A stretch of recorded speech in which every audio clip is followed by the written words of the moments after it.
Chapter 2. Dr. Jonathan Russel from the Sheffield Institute of Interspatial Communication stands out indeed. Dressed in a typical brown English raincoat, a hat, a small bag in one hand, and an umbrella of all things, in the other. "Where did you think you traveled to?" I asked him with a sarcastic smile. "Oh, it was raining in the UK when I boarded the plane. I had almost no time to prepare, so here I am." The doctor smiles, and I have to admit, he seems like a genuinely pleasant person at first sight. "Would you like to sit and have a drink, perhaps?" he suggests as he pulls a chair for me. The hotel's lounge is crowded, noisy even.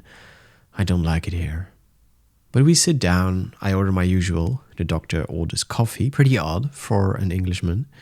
"It's been a long flight," he tells me when I ask about it. "But," he continues, "how about we skip the small talk? I think I like this man. On the phone, I told you I'm a doctor at the Sheffield Institute of Interspatial Communication. Have you heard of it?" I shake my head. "Naturally," he continues. "The institute was founded 5 years ago, so it makes sense that you haven't heard of it. I believe you were still traveling back then." I nod. The doctor seems to be properly informed about me. "At the institute, we're concerned with the study of long-distance space travel and communication, and, well, everything related to it. I particularly am working on a study about possible ways of dealing with time dilation, a concept you're fairly familiar with, I reckon, given that you've made it into your job." I nod without interrupting. "Now, part of my study involves a practical test, flying to a specific point in space and back. I'm looking for a pilot." Well, that's still pretty vague if you ask me. I'm still not sure what the doctor actually does and why is he talking to me. There are plenty of UK taxi pilots, no need to come to me. "Look, I just came back from a trip and plan to stay for a year or two. If you want to, we can schedule a trip 2 years from now, but I'm sure you'll find other taxis that are available to leave earlier." "Well, here's the problem. No other taxi pilot wants to take me." "Well, that's not a good way to sell yourself, Doc," I exclaim as I lay back in my chair and sip from my glass. "Oh, it's nothing bad, though. It's just that, see, this place I want to travel to is, well, it's far." "How far?" "Slightly more than half a light year away." I whistle as I sit up straight again, my glass still in my hand, but I'm not sipping it anymore. "Yeah, that's not gonna happen, Doc. That's what, more than a year of travel time back and forth, so 100 years of Earth time. No way any pilot wants to make such an investment. I was told you do long trips, though, longer than the usual trips." "I do." I hesitate and think about what to say to end this conversation as quickly as possible. No way I'm going to travel that far. "But not 100 Earth years, 30, 40, maybe. The longest trip I ever did was 43 years, but let me tell you, that was no fun coming back. No way I'm doing 100. What if I told you that price wouldn't be a problem? And sure, such a big time gap is huge, but you've now bridged, what, 500 years in total?" 453, I correct him. He's quick with his reply. "Well, in total, that's significantly more than 100. How do you know so much about me? And what kind of price are we talking about when you say it isn't a problem?" Okay, I can't help but being a little bit intrigued. 4 times your normal rate, but I'm allowed to bargain up to 6 times, so let's just say 6. The doctor's smart. He ignored my first question and distracted me with a huge pile of money instead. I look at him in silence for a moment. "No, I won't do it," I conclude after a moment. "There's too much risk. Half a light year, that's huge. It's too much."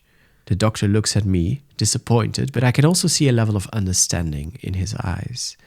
"So," he says after having thought it over for a while, "if you find yourself doubting that decision in the coming days, would you be so kind as to give me a call? You can reach me on this number," slipping me a business card of some sort. "I'm pretty sure I won't," I say as I grab the card and slide it into a soon-to-be-forgotten pocket. I get up, shake his hand, and leave him at a bar. Time for my bath. I make it up to my room and dress again and refill the bathtub. I slide into the hot water and close my eyes. Bliss. A while later, and I'm not sure how much later, I'm woken from my slumber by a loud knock on the door. I can hear someone shout my name in the distance. I hear a bang as I sit up half confused, and 2 seconds later, the bathroom door swings open. 2 cops pull me out of the bathtub. Without any care about my nakedness, they grab a towel, wrap it around my waist. I shout and struggle as they drag me down the hallway, but to no avail. Once outside on the hotel's porch, they handcuff me and push me into the police car that's parked right in front. "What's going on?" I shout towards the cop in the front of the car. My wrists hurt. The cops ignore me. "Hey!" I shout again. No answer. I kick the seat in front of me. No answer. I kick it again, this time not expecting an answer, but simply out of anger. I'm driven to what I suppose is the police station, though I'm not familiar enough with Yokohama to be sure. It looks boring and official. It could be a police station.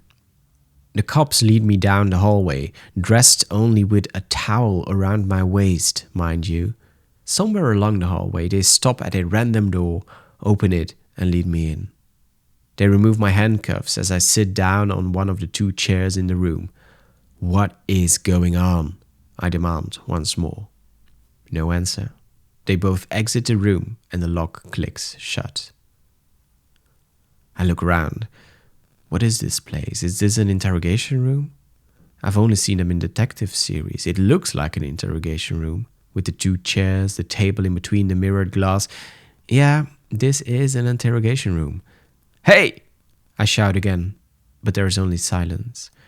It probably takes no more than 10 minutes, but it feels like an hour, when I'm startled by the door clicking and swinging open. A tiny man walks in. He smiles faintly, puts down a huge stack of papers on the table, and sits in front of me. "Do you have any idea why you're here?" he asks without introducing himself. "No," I snap. "Who are you?" "You're a taxi pilot, is that correct?" The man continues and ignores my question. "I am. Who are you?" "Are you aware of the International Space Travel Regulations Act of 91? He continues, flipping through some of the papers without looking up. 91, that's what, 3 years ago? No, I was traveling back then. I just arrived back and haven't had a chance to catch up with everything. "Who are you?" I ask one more time. "What am I doing here?" Still, he ignores my question. "I figured," he mumbles. "The International Space Travel Regulations Act, ISTRA, was signed by all UN countries 3 years ago. It details all regulations concerning space travel, which includes providing taxi services, in particular to convicted or suspected criminals. Something you aren't unfamiliar with, are you?" He looks up now. I stare at him. He seems to enjoy this moment. "The interesting part about this law," he continues without waiting for my response, "is that it acts retroactively up to 300 years. He pauses for dramatic tension. I decide to not give him the satisfaction and continue to look at him with a puzzled gaze. Not receiving the hoped reaction, he sighs, then continues. "So you've been doing a lot of travel, haven't you?" "I have." "Well, let me cut to the chase." He seems to have already lost his patience. "You were reprimanded for many of your taxi travels, including the most recent one with a certain individual called Mr. Tsunaki. You've had a trial and—" "Hang on," I interrupt. "A trial?" "Like I said, a trial. A little over a year ago, we tried to contact you via your valet, but it seems that you were unavailable at the time. Section C of ISTRA mentions that after 3 failed attempts at communication with a suspect, we're allowed to charge that person in absence. That's Latin, meaning there's an immediate trial. If, during that trial, said suspect isn't able to provide any rebuttal, the charges are automatically accepted." The cop stops reading from what I assume is a printout of Section C of the so-called International Space Travel Regulations Act. He looks at me. I can't say anything.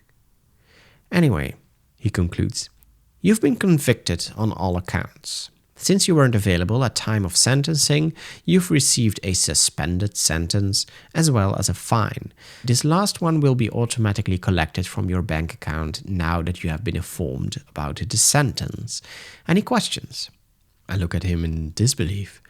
Well, I stammer, why did you abduct me butt naked from my hotel room? It's the only reasonable question I can come up with. I'm still processing the rest. Sure. ISTRA Section C also outlines the procedure for dealing with absent suspects or convicts upon their resurfacing. They are to be informed immediately or as soon as possible about their current situation. This is, of course, to protect the rights of each suspect, or, in your case, convict. He smiles when he says convict. So, what, a fine? Yes, well, the fine was set as, let me check, $1.2 million Earth. Since you're an Earth Dollar bank client, we can automatically collect this charge from your account, which will happen as soon as you leave this office. Oh, but you can't do that, I shout. I went to stand up, but realized just in time that my towel might drop. As a matter of fact, sir, I can and I have. The charge has already been prepared and will be automatically deducted once you leave this office. I can't say anything. 1.2 million is almost the whole of my capital, but the cop doesn't stop there. As to your suspended sentence, you'll still have to serve it. The judge ordered, 2 years in prison. We want to arrest you right now because we want to allow you to get your business in order before serving your sentence. You'll have a week where you're not allowed to leave the city, your passport has been invalidated, and together with the fine charge, all access to your bank account will be blocked until you've served your sentence. You're to report next week, Monday, at 7 a.m. in Yokohama General Prison. If you fail to report there on time, you'll be arrested and your sentence will automatically be prolonged by a year, as per judge's order. Any questions? I just stare into nothingness. Only a couple of hours ago I was preparing for 2 luxurious years, but now I'm a convicted criminal. I'm out of money and I'll have to serve 2 years in prison. No? Okay, then you're free to go. Until next week, of course. The cop smiles, stands up, walks to the door and unlocks it with his wristband. People started using biometric wristbands for locks, payments and whatnot a couple of decades ago. I still find them odd. Another cop walks in, drags me up. I'm just in time to grab my towel and leads me out. By the reception desk, I'm handed a folder of papers without any explanation. I assume it's my file. Next thing I know, I'm on the street, in front of the police office, in a towel.